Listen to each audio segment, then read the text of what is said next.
you all for coming out. Once again, this is our second team summit of this series. My name is Joseph Nelson.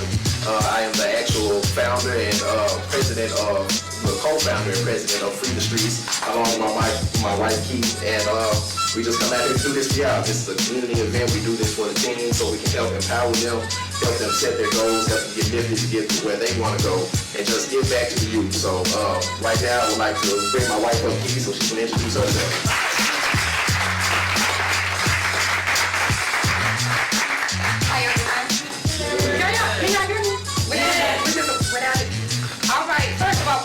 I'm a woman, I'm a mother, I'm a goddess, I'm a figure fighter, okay, and I'm free. I'm here today to open up myself to y'all, and hopefully y'all do the same thing for me. Free the streets 1 time, 2 times if you can. Other than that, I'm Keith, and nice to meet y'all.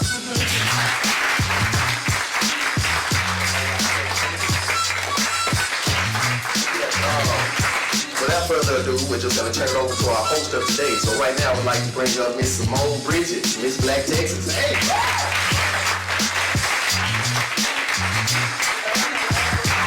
How are y'all doing today?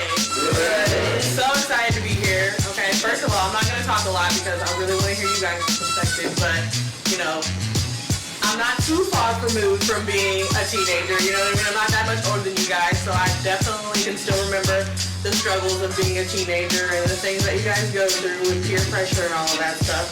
And if there's one thing that I want you guys to leave with today, coming from me, I just want you guys to know that, you know, no matter where you come from, you guys are the writers of your story. You guys are the writers of your journey. And it doesn't matter what environment you grow up in, you guys are the ones that are going to determine how your life ends, you know?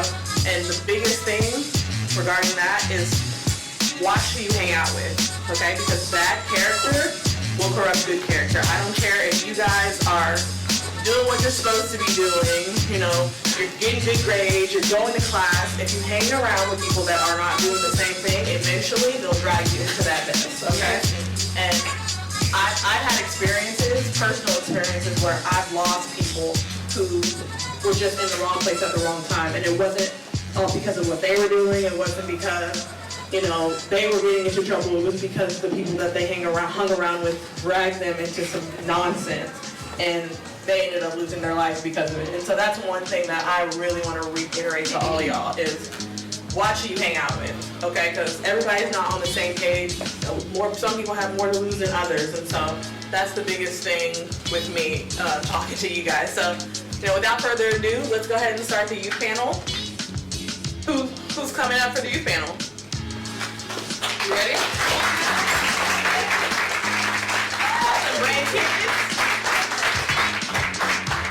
Okay, do we want to just have everybody introduce themselves? Yeah, I introduce yourself. Okay. Hi, my name is David. Hi, my name is Simone. Don't be shy. My name is Ryan. My name is Quinn. Awesome. Okay, so you want to start? We'll start with you, okay? Is that okay? Okay. So our first question that I have for you guys is, how do you plan on saving the world? What do you plan on contributing to the world? By to helping the teen, like make it more hard for the teenage little kids and keep them athletic and what they come. So kind of sports related. You plan on helping the kids with sports and things? Yeah. Okay, very nice. Well, I like connecting to people on different levels and getting different questions from them and different opinions, you know, pretty much being a mentor to people younger and older than me, to let them know that, you know, whatever you set your mind to, no matter where you come from, no matter what you're dealing with, you can be successful in any situation. So. How do you plan on saving the world? Basically, what do you plan on contributing to the world to make it a better place? By cleaning the community more, start groups with teenagers, like school programs after school and stuff, so they can get together and do more stuff. Right.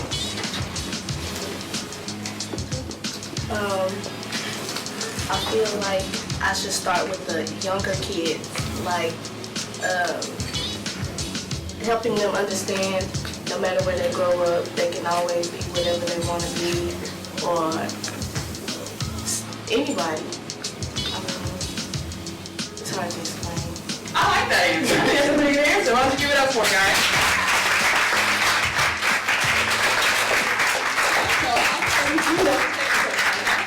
The second question is, what would you stand for if you knew that nobody would judge you?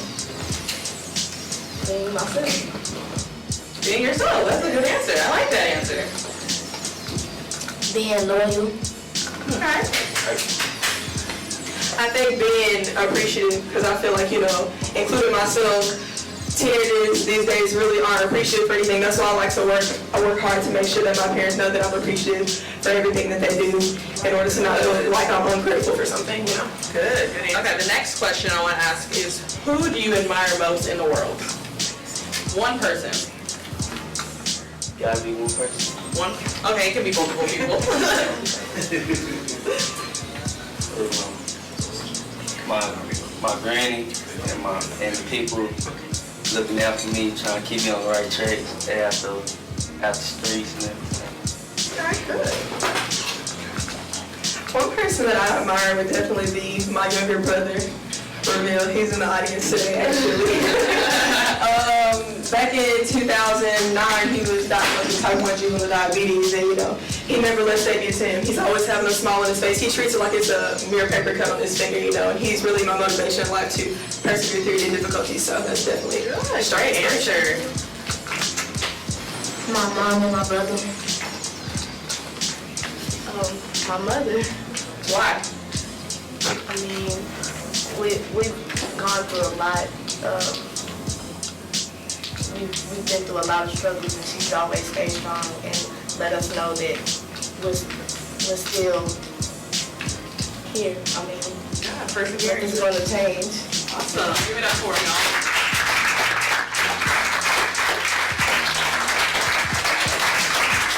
Next question. This is going to get to know you guys a little bit more.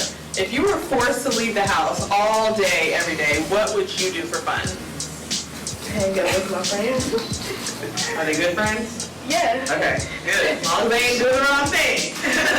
Probably go spend time with my granny or go with my friends. Okay.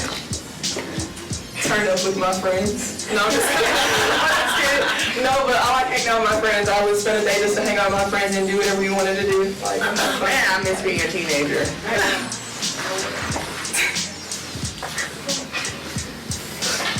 It'd be two or more. It could be two, yeah. Depending, like, if for instance, if I got some, like, I'm an athlete, so I could come to the gym, cook with my friend, my brother and them, then on the other occasion, go turn up. Oh my goodness, turn it up. That's what the teenagers do, huh? Okay, so what are your greatest accomplishments in life so far? I know you're young, but there's something that you've done. Made my granny happy. That's a great accomplishment. Good job.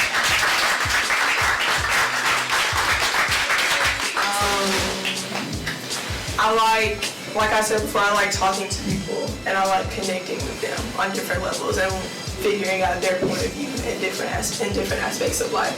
And I got the privilege of representing my home state, Mississippi, back in 2011 with the National American Miss Organization. I was able to get Miss Mississippi's preteen and go to California and compete. And I built friendships along the way, and I'm still talking to some of those girls today. So it was really good for me.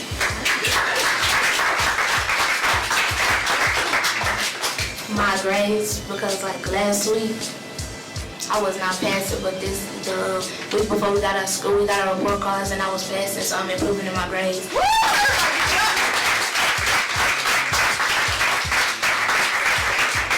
Taking care of my brother and sister, because a lot of times my mom has to work or go somewhere, so I'm the one who has to watch them, cook for them, make sure they clean, so forth and so on.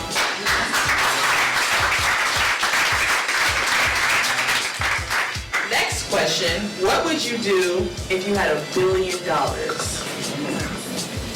That's a lot of money. If I had $1 billion, the first thing I would do is make sure my mom and my siblings are okay. Make sure they have a home, anything they need. So Oh, girl, you got a lucky I'll get some to my family because they've been taking care of me when I was sick and stuff like that. And I would keep some for myself and use it. I would definitely take care of my family and donate to the American Diabetes Foundation in honor of my little brother. And I would put some away for college, definitely, make sure that was good. And I would keep some for myself and buy myself a car, maybe, and stuff like that. And my mama car.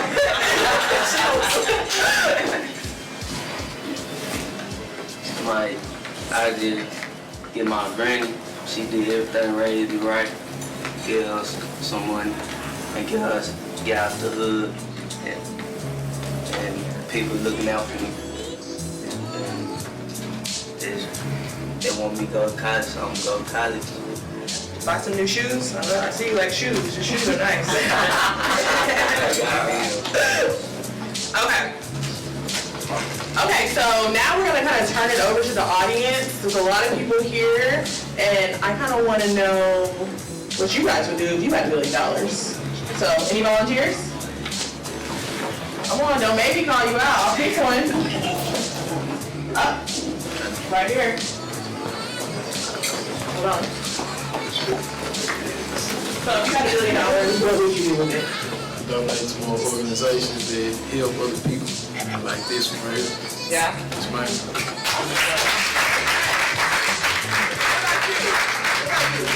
What would you do with $1 million? I start a business.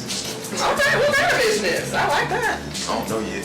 Oh, okay. That's fine. That's okay too. Anybody else? Anybody else? Anybody else out there? No? That's all. Right here. Is any? Oh, okay. Hold on. I would donate a lot of it to scholarships to make sure those young people were able to further their education. And then I would donate, I don't know who you donate to do this, but somehow or another use it to repair houses or buildings that are no longer being used and fix them up so that the homeless, especially homeless people with children, can live in them. And you know, for a length of time until they can do better. And of course I keep some for myself. and help my daughter, who was here with me, help her too. She's been teaching and almost ready to retire now, but help her finish paying off her house and her grandchildren. Put something aside for them. Oh, thank you. That's a great answer.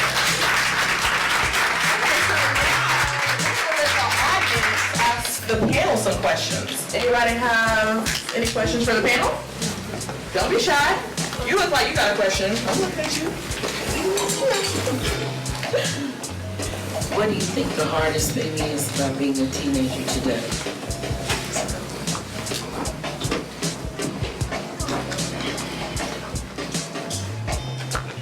And the reason I say that because being a teenager today is a lot different than when we were teenagers because we didn't have internet, we didn't have cell phones, we didn't have things. There was one TV and your grandmother watched it. You know, you have to watch what they watch. So you have so many different challenges, but you do well with what you do. But what do you think are the hardest challenges that you face? Great question.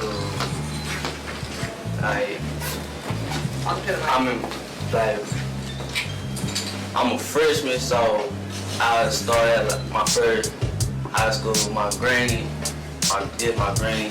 The hardest thing is why my granny and my papa be sick. So the hardest thing for me, it's hard for me to stay in the house because I play sports. So I did, they don't got nobody else to look out for them. So Wow. Anybody else want to answer? What do you think, Ryan?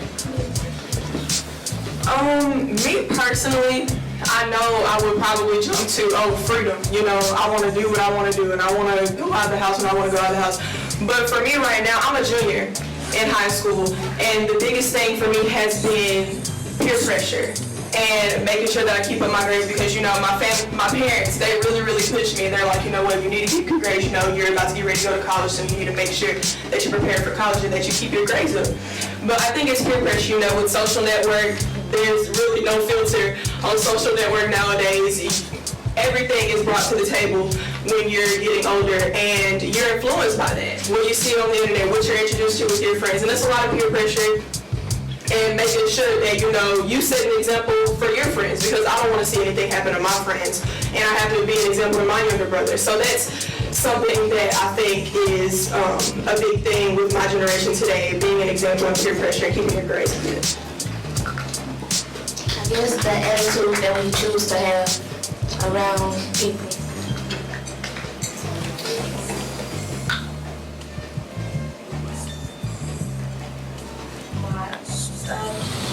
It's really keeping the people that look up to me or that is looking for something from me, keeping them happy or keeping them satisfied, exactly.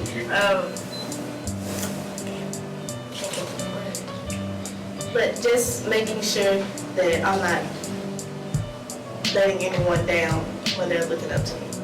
So you feel like you feel that pressure to keep everybody down? One more question. Who wants to ask the question to the panel? Oh, okay. We have one over here. I want to know from all four of you, how close is your relationship to God? Because we know that being teenagers, we fall short of the Lord sometimes because we drift away and not remember of all the goodness that He's done for us. So it happens sometimes, but I want to know how close is your relationship to God? Great question.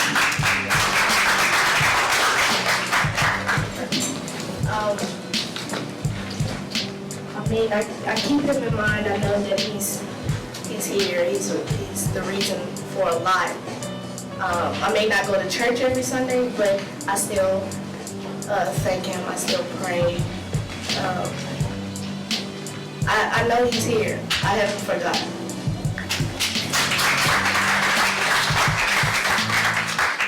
Sometimes we don't go to church on Sunday, but sometimes go to my granny's house and they be crunk with the church music on the TV extra loud when we be still asleep, so they be dancing.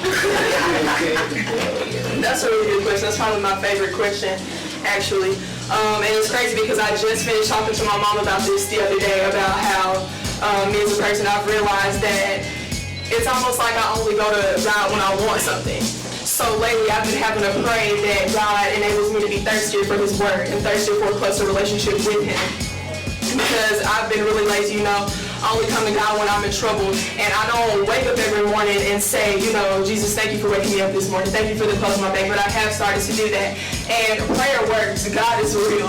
Like, I'm a living testimony that God is real, and I've had living proof that I've come in contact with that have made me realize that He's really and truly there. So I do believe that my relationship has been better with Jesus Christ.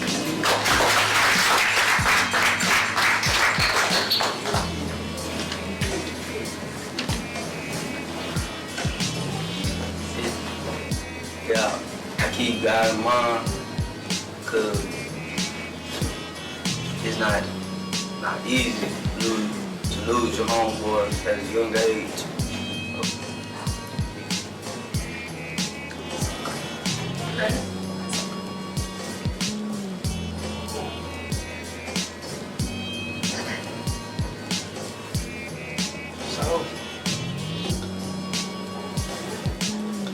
So let's give it up for our panel, guys.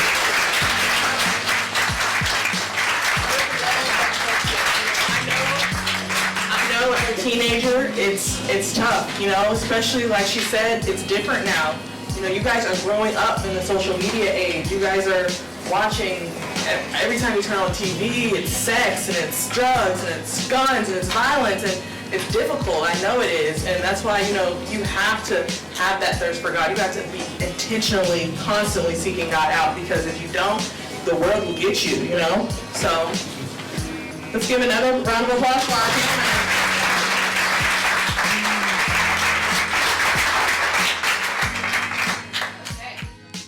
Tell me something. How is it that you walk around and claim you independent, but truthfully you never really gain independence? They seduce you with illusions of freedom, covered up your history that made you wanna be it. When you see them, you be all up in their grill, shucking and jiving. What can I do for you, sir? Every time you hit me, I like it. It's what you look like to me.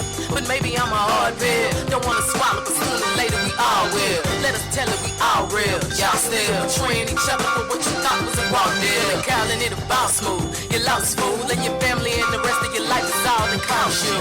We let them piss on us and ask us what would Jesus do. Such unbelievable attempts to keep mistreating you. You turn the other cheek and focus on your brother. Why would you kill him if you know you really love him? You've been told wrong. Something wrong here, there can be no denying. Master teach. There's something wrong here, there can be no denying. It's time to focus on our reborn. There's something wrong here, there can be no denying. Master teach. What up is changing, or maybe we're If my partner Pookie picked a pickle pepper, he'd probably be arrested. His parents would pay the piper and pray that they never pepper. Peter pick him, it's all cool. Give him a couple, don't tell his mother, just talk to him and drop him off at school. Some protective of their own kind. They hide crime, unless we do it to them, then they burn his brother alive. I'm teaching you what to think, telling you what to do. Programming unconscious minds, been over and take a screw.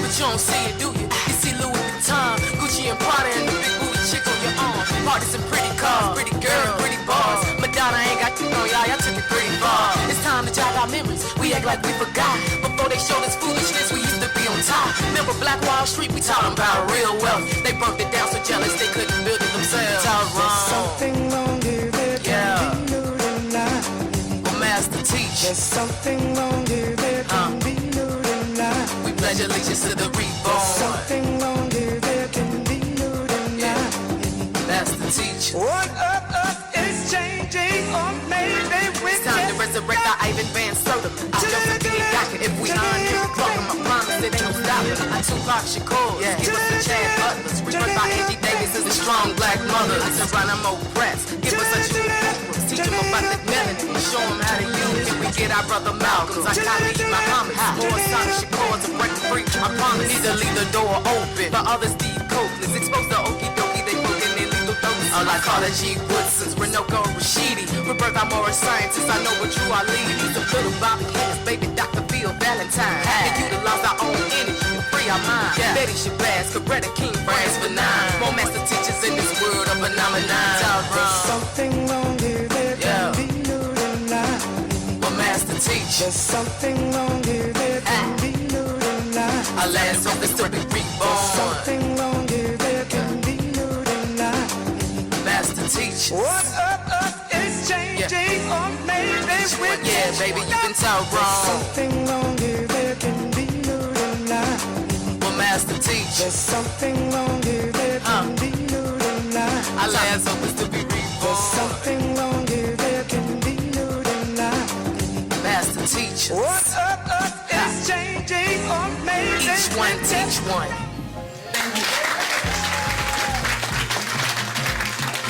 Next, we have Ms. Ryan Thompson, who will be speaking about attention deficit disorder. Okay, now Ryan is Miss Hattiesburg Outstanding Teen, so she is a pageant queen in her own right. So give it up for Miss Ryan.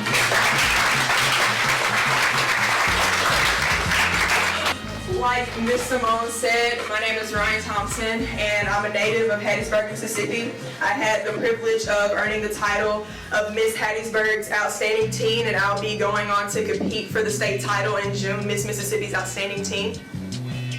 And one of the jobs that I have, I'm really passionate about it. I go around my state as an advocate for attention deficit hyperactive disorder. ADHD is a learning disorder, and it affects your attention span, it causes hyperactivity and impulsiveness. And as a child in elementary school, I was 8 going on 9. I was really jittery in class. I could not comprehend what my teacher was saying in class. I could not complete the task. And it really it really affected my learning ability. I thought that I was incapable of learning as well as the other kids. I thought that I wasn't as intelligent as them. And I would tell my mom, I would say, Mom, I can't complete my homework. I mean, I know I'm smart and I know I can do it, but I just can't focus. I'm not gonna be able to complete it. It would take me 4 to 5 hours to complete one assignment, and I would have several. And I was just really, really discouraged. I was diagnosed with ADHD at the age of 9.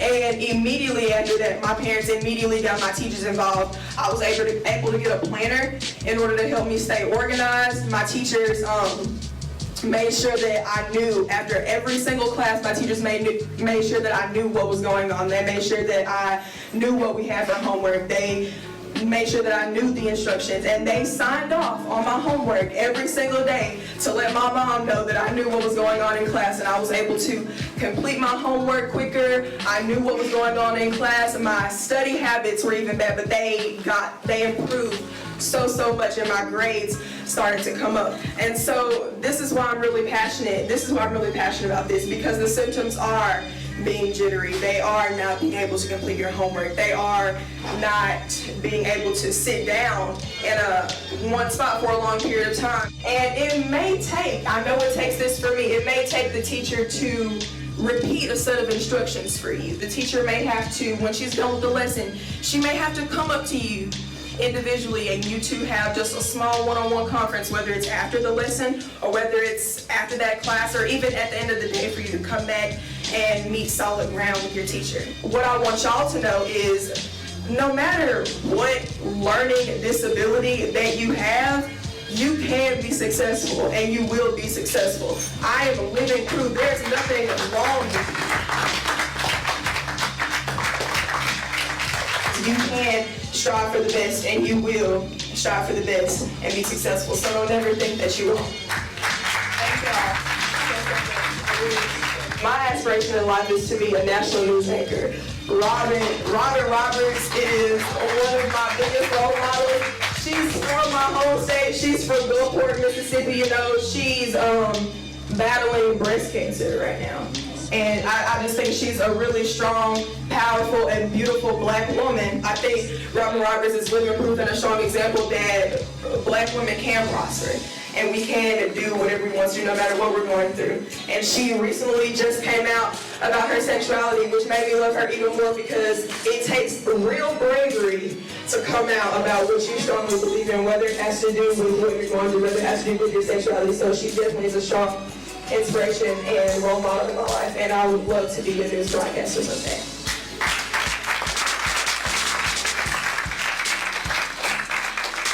Thank you so much, you guys. I really had a great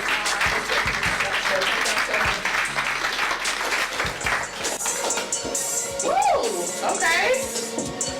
Good job, Brian. Okay, I think she definitely touched on a lot of topics that, you know, are more so taboo in our communities that we don't like to talk about, but that we definitely need to talk about. So, without further ado, I'd like to introduce our keynote speaker, who is Lady Caress. Now, Lady Caress is a poet and a public speaker, and she's a very, very good performer. So, Lady Caress, you ready? I'm ready. All right.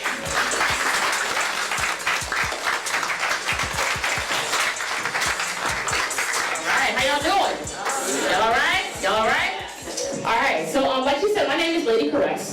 I travel around doing poetry and public speaking full time. By the grace of God, He has allowed me to be able to do that as a full-time career. Started off as a hobby. And so today I want to really kind of give you guys a little snippet of what I do, and then kind of talk to you guys about writing the song of your own life and kind of getting on that path and walking in your purpose. So y'all ready? Y'all ready for your first poem? Let me hear you say yeah. Yeah. All right, here we go.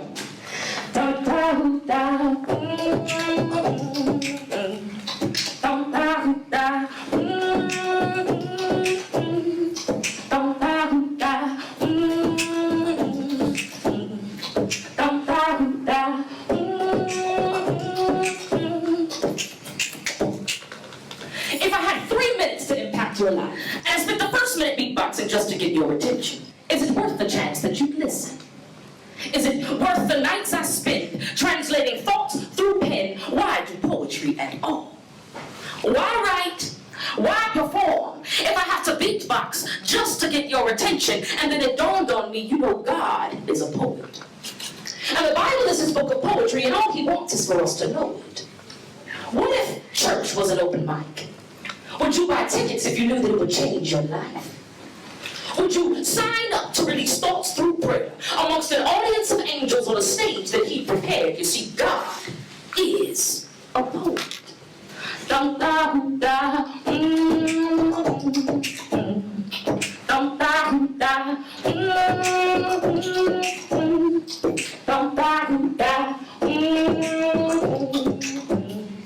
dum da da.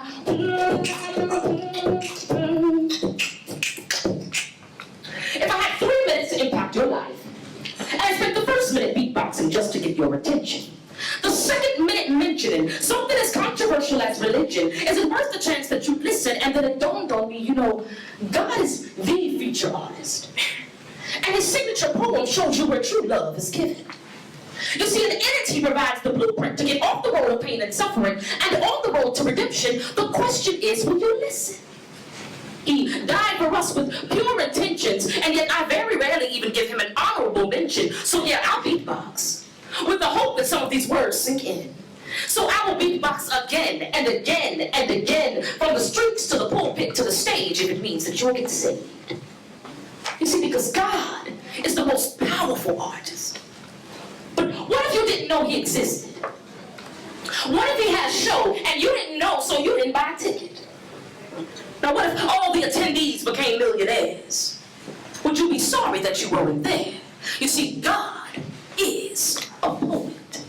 Dum da da, dum da da, dum da da, dum da da.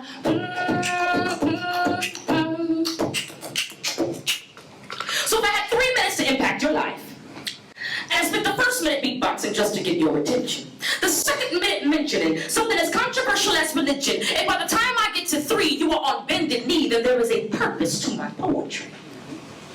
And while I enjoy the applause and the tips you may give to me, he deserves your praise and your offering. So run to him, cry out to him and say, Lord, I am here.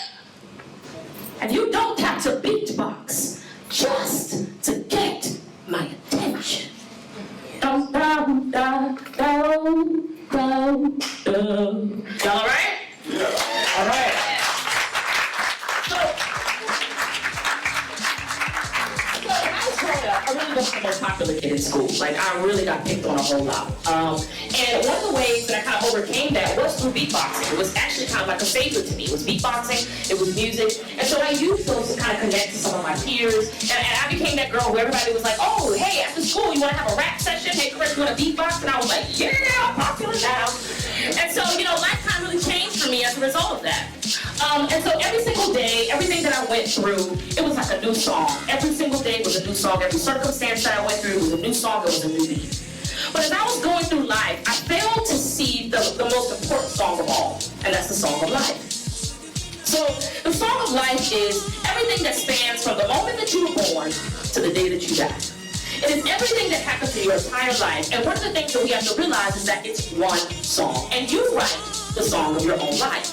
You write that. Nobody else can write it for you. Nobody else can tell you what you sound like. Nobody else can tell you what your beat sounds like. You write that for yourself. So when you're thinking about music and you think about some of the things that reasons why people like songs, they either like it because the beat is hot.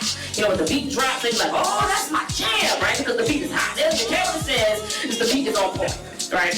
Then some people, they like the melody. They're like, man, that melody, man, it's catchy, it's stuck in my head, I love it. Then some people are like, oh no, the chorus was bumping, right? And then everybody else is like, oh, well, the verse, you know, what the song is really talking about is the reason that I really like it. Well, when you're writing the song of your life, it's important to pay attention to all 4 of these categories. You gotta pay attention to the beat, the melody, the chorus, and the verse. Y'all say it with me. The beat, the melody, the chorus, and the verse. All right, so let's talk about the beat first. What is the beat? Well, the beat is that,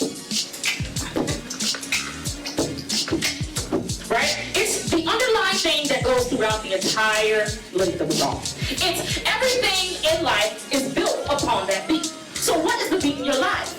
Well, the beat in your life is your morals. It's your belief. It's who you are. So before you can actually start walking in your purpose, before you can really start taking advantage of what God put you on this earth to actually do, you've got to figure out who in the world you are. So how do you figure out who you are? Well, everything that you've gone through in your past, everything that your parents have taught you, things that you've learned along the way, all those come together and they make up who you are, but they don't necessarily have an effect on you unless you allow them to have an effect on you. So let's say, here I was born, and let's say that I was born with one leg. One leg. Now, there's two ways that I can take that. I can say, man, I was born with one leg, so I'm just gonna sit in this wheelchair and just die. I'm just gonna die. Or you can take it upon yourself and say, you know what? I was born with one leg, but I'm gonna be the hottest one-legged person hopping around the city. Y'all gonna know my name. I'm gonna be it. I'm the stuff, right? So there's two different ways that you can take some of the things that happen in your life. You can say, I'm gonna allow this to affect me, and as a result of it, I'm gonna be like this. Or you can say, you know what, as a result of that, I've learned from those lessons that I see. I see the things that my parents may have went through. I know the things that my grandparents may have went through. And because I see what they're going through, I'm gonna make sure that in my life that changes, right? And so as you're creating that beat in your life, because you create it, as you're creating that beat in your life, and you're saying, hey, what are my morals? What are my beliefs? Who am I? What do I stand for? What do I believe in? As you're figuring that out, you begin to write the beat of your life. But it's important though, as you're thinking about the song of your life, that beat that you start writing, you maintain it all throughout your life. So if you say, okay, look, you know what, I'm gonna be the woman who's gonna say, hey, I'm gonna succeed no matter what. I don't care what comes up against me, I'm gonna succeed. I'm gonna be respectful, I'm gonna have integrity, I'm gonna be that girl who's on point, I'm gonna study, I'm gonna handle my business, because that's who I want to be, that's who I am. If you say that, then that's what you gotta stick with, because that's the beat. So everything else in your life builds upon that. So once you figure out who you are, you start writing a song of your life. So look, okay, so now we got the beat, we got that, right? So next up is the melody. So what's the melody in music? Well, the melody in music is all these instruments that come together to complement the beat, right? So I may add a little piano in there, I may add a little trombone, a little saxophone, but all of it comes together to complement the beat. How many of y'all have ever been listening to a song, or you're in a conference, or you're at school at a pep rally and everybody's clapping, and you got that one person on the side who was clapping off beat, and everybody looking at them like, man, shut up, you off beat, right? It's because what they're doing doesn't go with the song, right? And so you can hear it, you can notice when something ain't right, when something just doesn't go. Well, in life, the melody or the instruments of your life are the people in your life. It's your parents, it's your friends, it's your mentors, but all of these people have to complement your beat. So what does complement your beat mean? It means that they support you, they help to keep you on track, they hold you accountable in your life. They are the ones who, if you're falling off track, and say, hey, that's not who you are. Get back to who you are. They're the people who help you become the person that you want to be. So you got to take a look into yourself. And if you notice that you got a friend or you got a family member who's not keeping you on track, they're throwing you completely off your beat, then you don't need them to be there. Because they don't contribute to the song of your life. Okay? So we got the beat. We got the beat. But now we got the melody too. We got the hey. So we got all that now. So now we gotta write the chorus. Now the chorus, this is the important part, right? So the chorus is really kind of what your purpose is. For me, when I started writing poetry when I was in like 3rd grade, okay? And for me, it was something that I did when no one was looking. Like I would be in my room writing, I mean, even outside of school, it was outside of an assignment. Anytime I had free time to myself, I would write, right? And when I got to college, I wrote. When I was in high school, I wrote. And I started performing, and I started doing that. And it was something in my life that nobody had to tell me to do. It was something that I just did because I was naturally drawn to it. So the chorus in your life is that thing that keeps coming up again. And you all have it. Every single person in here has a chorus. You have something in your life that keeps coming up again. It may be, hey, when I was younger, I used to build with Legos, and you know what I mean? I used to love building buildings and all of that, and I'm really good at math and science. And so, you know, this particular area of architecture may be something that's your chorus. Or you say, hey, you know, when I was in 4th grade, you know, I helped bring this little birdie back to life. And, you know, I used to always put Band-Aids on my brothers and sisters, and I loved it. I loved Grey's Anatomy. Maybe that's the chorus in your life, right? But the chorus in your life is that one thing that keeps coming up. It's the one thing that no one has to tell you to do. It's the one thing that you do when nobody's looking, and it's the one thing that you're consistently drawn to. That's the chorus in your life. So, the chorus in your life, though, when you listen to a song, the chorus starts off a little low, right? It's like, oh, okay, that's nice. Then the second time it comes around, it's like, oh, snap, we feeling it now. Oh, that's it. The third time it comes around, it's like, this is like jamming, right? That's how the chorus is in your life, too. When you figure out whatever the chorus is in your life, or what the purpose is in your life, you're going to have that come up all the time. But every time it comes up, it's got to be bigger and better than the last time, okay? So when you figure out the chorus in your life, you first got your beat, right? You know who you are. You got your melody, you got your friends and family members who are helping you become the person that you want to be. And then you got the chorus in your life. Now you know something in your life that is consistently coming up again. It's something you can focus on, right? It's something that you're going to do but nobody's telling you to do. It's something that you can really put your hard-earned money and life into. So then what do you do now? Now you write the verse. And the verse is everything you do between the first chorus to the second chorus. From the second chorus to the third chorus. So you say, okay, you know, I got my chorus, right? I'm like, hey, I want to be a doctor, and you know, I've been doing this kind of stuff since I was younger. I really like this. So how do I get to my next course? How do I get to the next phase in this doctor type course? What do I do? So that's when you research. That's when you ask friends and family. That's when you go to some mentors. You say, how do I get to that next level? And you start planning that part out. You say, okay, so I know that I want to be a doctor, and I know now that in order to do that, I gotta go to school. How do I get into school to be a doctor? And what do I need to do right now to prepare me for that next course? And you gotta think ahead, because you don't get anywhere just by falling out the sky, right? It's not just gonna come out the sky. You're not just gonna walk down the street and then somebody's gonna come up to you and say, hey, you, doctor, that's what it's gonna be right now. Bam, you're it. It doesn't happen that way. You gotta be intentional. You gotta say, okay, this is what I'm gonna work towards, and I'm gonna move towards it. So, but it doesn't stop there, right? Because the song of your life goes from the day you were born to the day that you die. So you gotta keep building it. So once you reach that next phase, you say, okay, well, what's the next chorus? What's the next bigger chorus I can do in this same genre?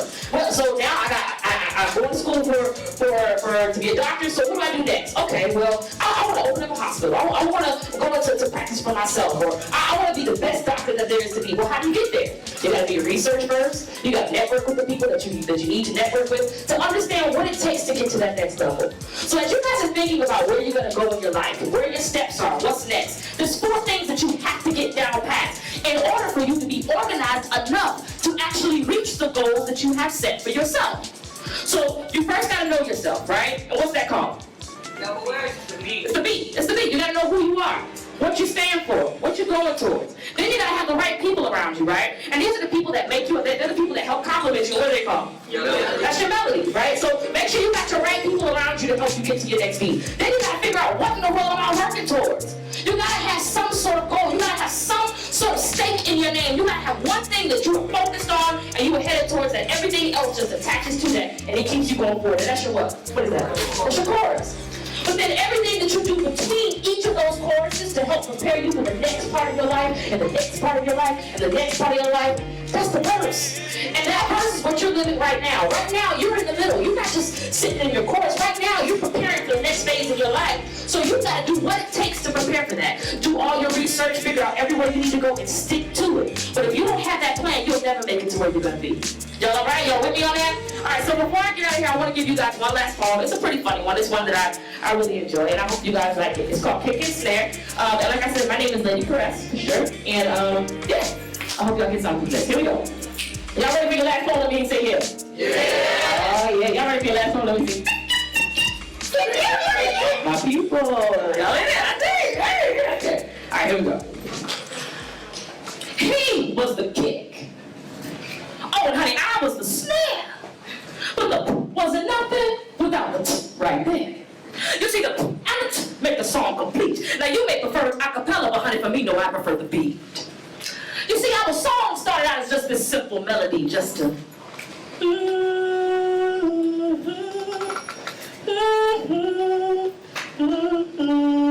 So sweet. But what is a song without the beat? You see, he was the, but I was the that he needs. Now, our intro started and it began to build up. Now, when the beat dropped, oh, we knew we found love.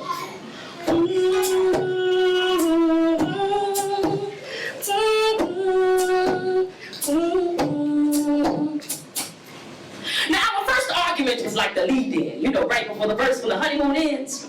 Oh, you know it's about to get real because you done met each other's family and friends. So now the real story begins, and it was a whole lot faster.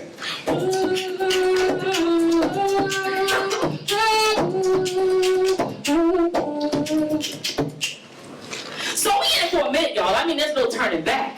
Heck, if I don't play it for 45 seconds, I might as well play the whole track. So we in it for the long haul, y'all, but the truth is he's starting to get on my nerves. We're going back and forth like an R. Kelly verse. He's like, I'm like, he's like, I'm like,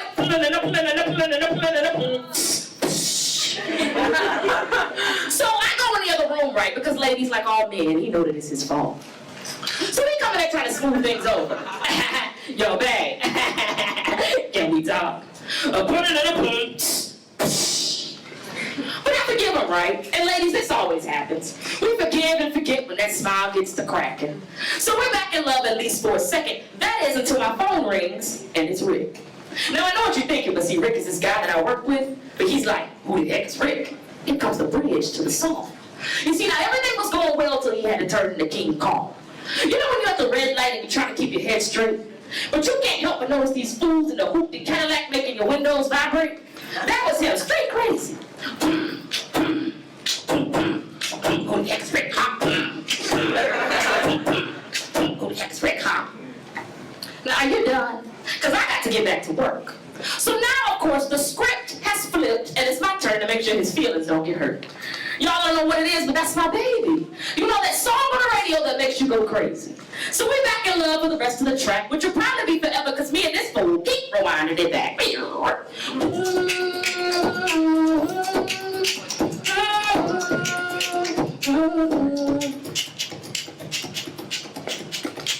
Y'all all right? Yeah. All right. So make sure, if you go through life, write the song of your life, make sure you give it your all, and thank you so very much. I really do appreciate being here.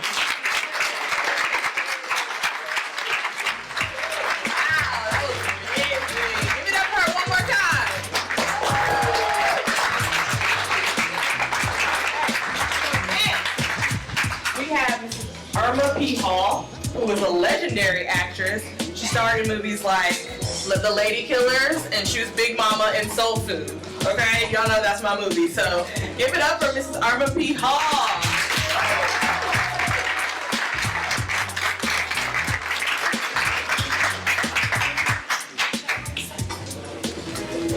It is my honor and pleasure to be here. I wouldn't have been here earlier, but today is my daughter's only off that year. She's a teacher, and she had lots of errands to do. And I said, well, we'll get there. And she assured me we'll get there before it's over. And I enjoy, because I enjoy getting the opportunity. I taught high school for 30 years, and I miss them. I'm a classroom teacher. And my course, I found it. Yeah, teaching. I do it, I've done it. I didn't know that's what I wanted to do, but my parents knew, because I never could understand hoarding intelligence. So if I knew something, I was anxious to tell it. So they never told me anything when I was a small child because they knew I was going to tell it. I could not understand why I should know something and you not know it. So they just didn't tell me anything. I'm going to sit now because now I sit better than I stand. Had we been a violent people, you could not have captured us, for violence is always on guard. And had we been a vicious people, you could not have so survived, for viciousness destroys. And had we been vindictive people, you could not have ruled us, for we now would rule you. But we are a vibrant people. Our tongue is plucked. We send out messages of love. We are historically degraded, historically dedicated to all that is related to a freedom feared outdated. But had we been destructive people, none of this here now would stand, for destruction annihilates. And had we been dishonest people, you could not have fooled us, for liars trust no one. But we are a prideful full of people. Mighty tired, so disgusted. Our sword sheathed but not yet rusted, to guard a peace to us entrusted. And we are an Afro people. With dignity we stand, and we are dedicated to the pride of the black man. For the black man is, after all, a man. He does not seek to rule this land. All he does is extend his hand. To do his part is all he planned. Complete opportunity is his demand. And this is why he clenches his hand. He stood all the abuse that a man can withstand, has fought and defended on shores and inland, has sung loud America's praises in streets and grandstands, has marked with his sweat each part of this land. And just as a father must take his stand when his erring child he must take in hand, the black man with love chastises his land. He wants all America to understand he also wants her to be proud and grand, to be truly respected from sea to sand, and his heart is filled with love for his land. Freedom for all was the thing that was planned. This freedom, in fact, is the black man's demand, for the black man is, after all, a man. Now I want you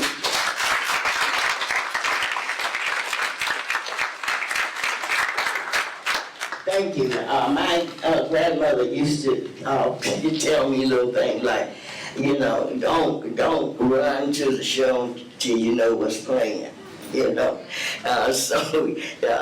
These little things now, they make sense to me. It made sense later on.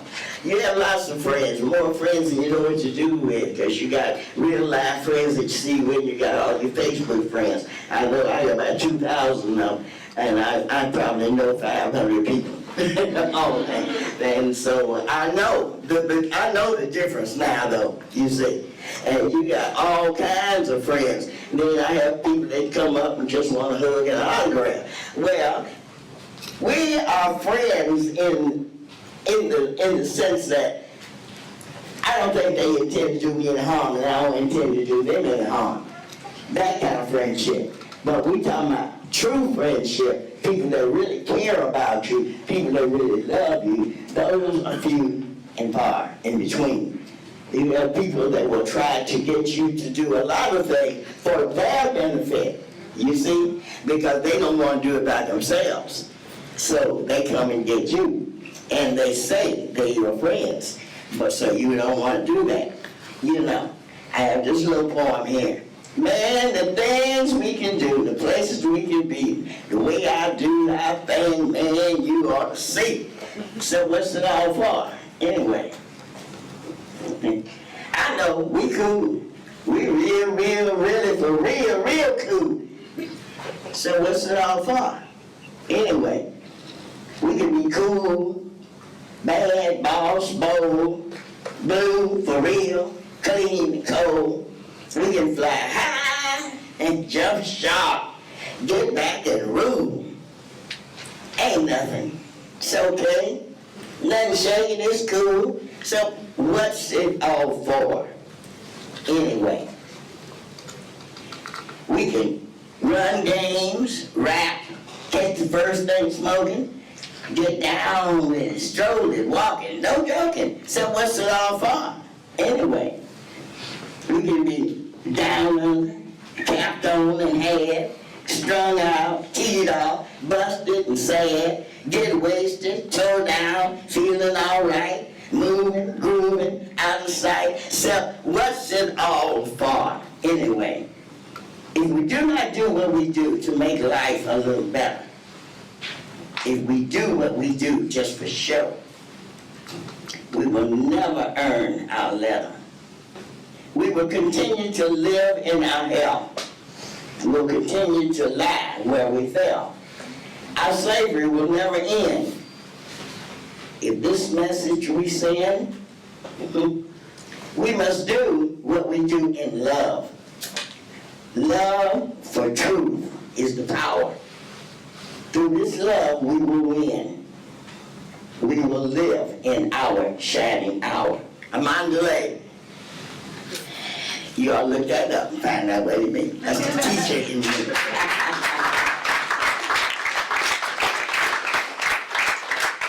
And now we have a very serious problem, something that saddens me because I have grandchildren. I don't have any great-grandchildren, but I did get promoted from being mother to grandmother. And I have grandchildren that I love and cherish, and I don't want to see them dead.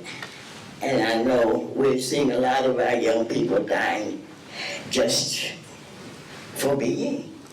That's all I can figure, is that they're not doing anything wrong, just get killed just for existing. Yesterday is long, long gone, and tomorrow may not be. The miles are rough and long that stretch from you to me. But now we've come together to view the mountaintop. In spite of our racial differences, we vow we'll never stop. Our shoulders free of chips, the name of truth upon our lips. Souls free from desolation, memories free from isolation. Our clear eyes free of shame. We call up name after beloved name.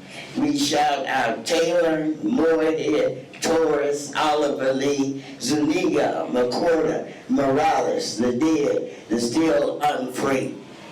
Now this was back in the 70s. Proud black souls coming on at last. Proud black backs turned into the past. Proud poor heads held high to see. We band to avenge, fight back to be free. So while we pull the strengths of our past to buy up sweet tomorrows, let's not forget our people's need to share today's dark sorrows. Here we must add our new market names who died just for being, leading new families to weep. Our pledge is more urgent to keep. We pledge a monument of love. We do not look to freedom from above, nor seek we pity from the rich and grand. Instead, we seek a sure plan. United we will fight, united we will stand, united we will find our freedom in this land. And young people,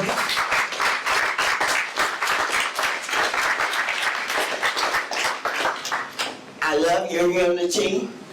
It makes me feel proud when I see you peacefully demonstrating.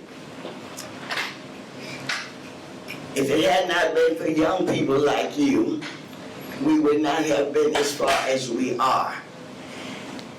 When the whole world saw young people being bitten by dogs and sprayed with fire hoses, that's when they took notice.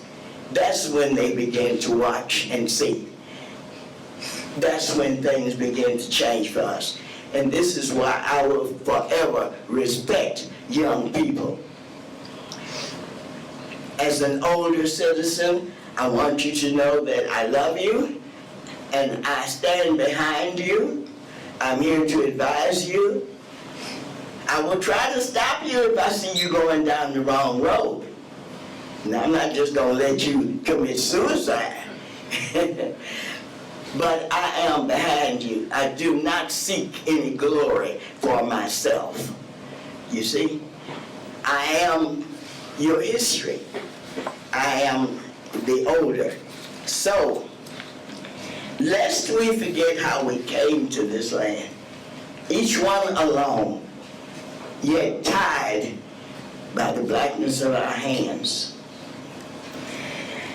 Defrocked, dethroned, distressed, kings, chieftains, princesses, warriors, workers, and wives, detached from all save our very lives. Yet even in our darkest hours, lying in filth and decay and raw death, The wise men said, we must love one another. Let us do what we do best, and God will handle all the rest. Let us love one another. Let us love one another. Let us love one another. I love you. Thank you.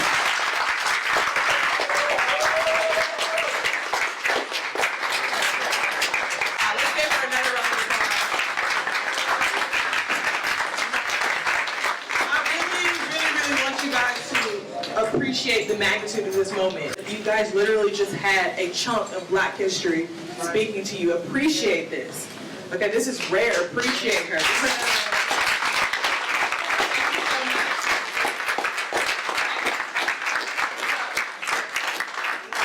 Okay, so next up we have Black Page getting ready to perform. So you guys ready? Yeah.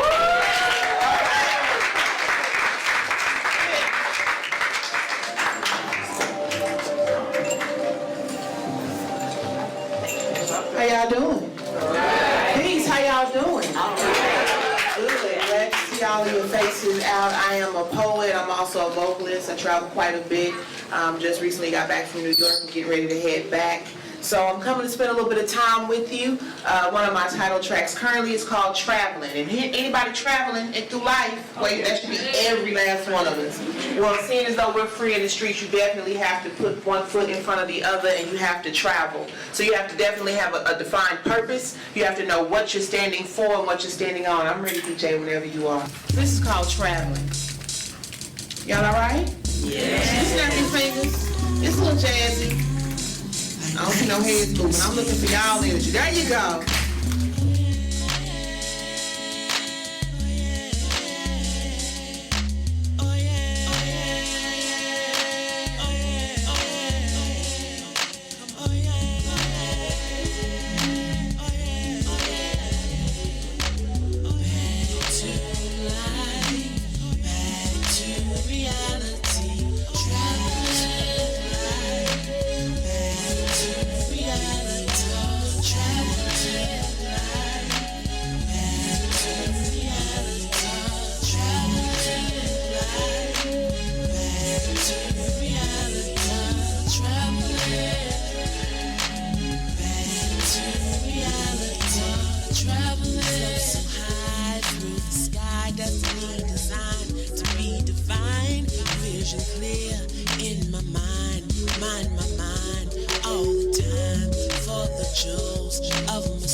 Donation box to donate to this awesome organization who's trying to empower the youth as they said, you guys are our future. I see so much potential in everybody in this room. Your lives have immeasurable value. You guys are going to be doctors, you're going to be lawyers, you're going to be basketball players, star athletes, anything you want to be. Don't ever let anybody tell you different. Don't ever let anybody tell you that your life does not matter, because it does. It matters to your parents, it matters to Free the Streets, it matters to your friends. All of you guys are important, and we love you all. And I'm so glad that you allowed me to come and be a part of your program, and I'll definitely be back because I had a great time. So thank you so much, everybody.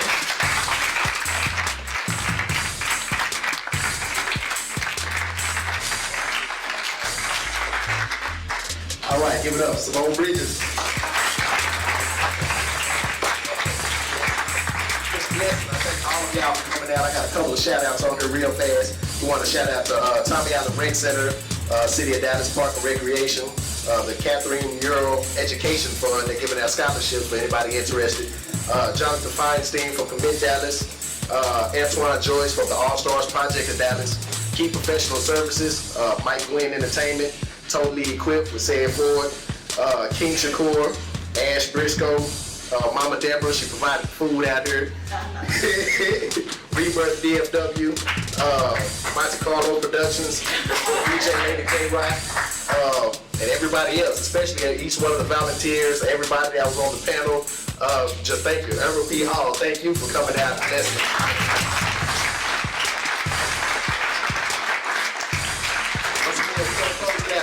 This is our team summit, Free the Streets production. Thank you. God bless y'all. Good night.